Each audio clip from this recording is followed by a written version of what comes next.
कालवीर की गूंजती हुई आवाज़ पूरे मार्कस लोक में फैल गई। आसमान काला पड़ गया, हवा ठंडी हो गई, पेड़ की पत्तियां तक हिलना बंद हो गईं। विशाल काले द्वार के भीतर दो लाल आंखें दिखाई दीं। वे इतनी बड़ी थीं कि मानो दो जलते हुए चंद्रमा हों। आरव ने पहली बार भय महसूस किया। अचानक अगली शिला गर्म हुई। महर्षि बिहान की आवाज़ उसके मन में गूंजी।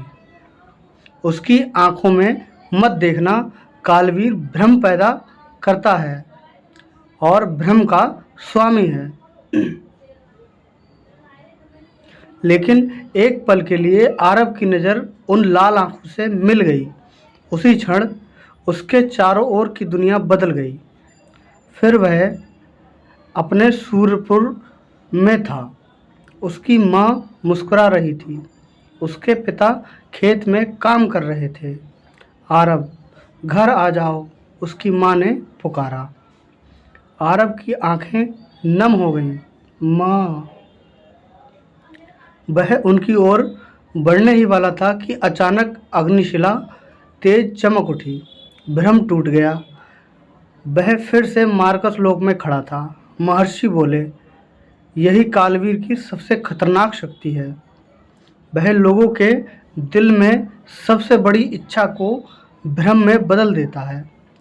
तभी जारक हंसने लगा।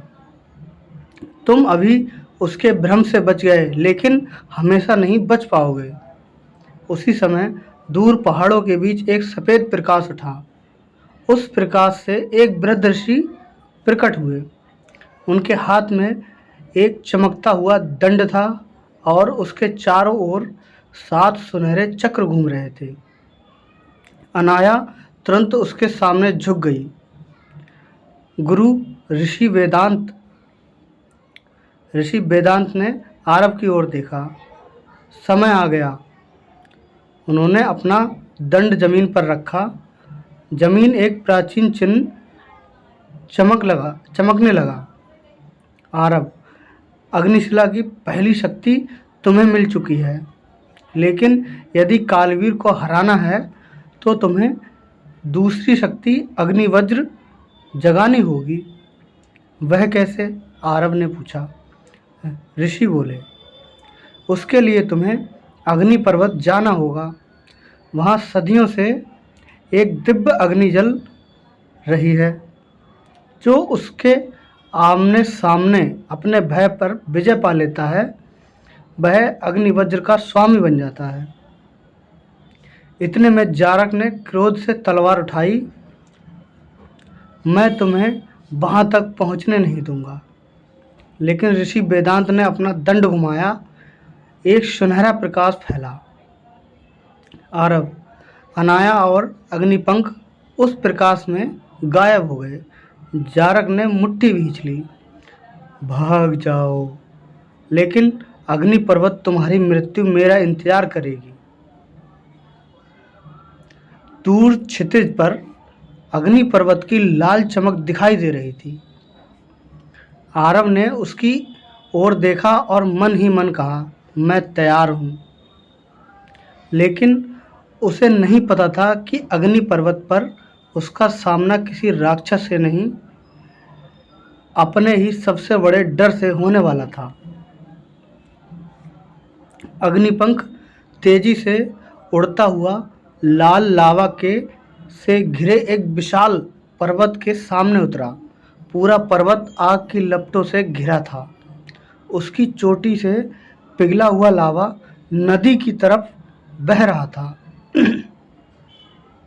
वह हवा इतनी गर्म थी कि सांस लेना भी कठिन हो रहा था।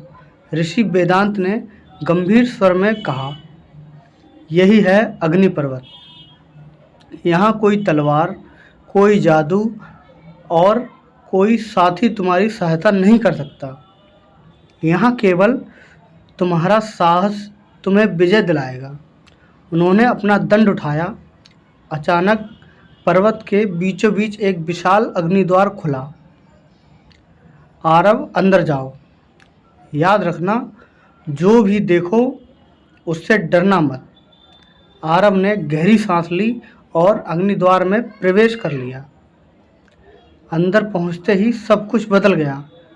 वह फिर से अपने गांव सूर्यपुर में था, लेकिन इस बार गांव शांत नहीं था। चारों ओर आग लगी हुई थी, लोग चीख रहे थे, घर जल रहे थे। आरव ने दौड़कर अपने घर की ओर देखा।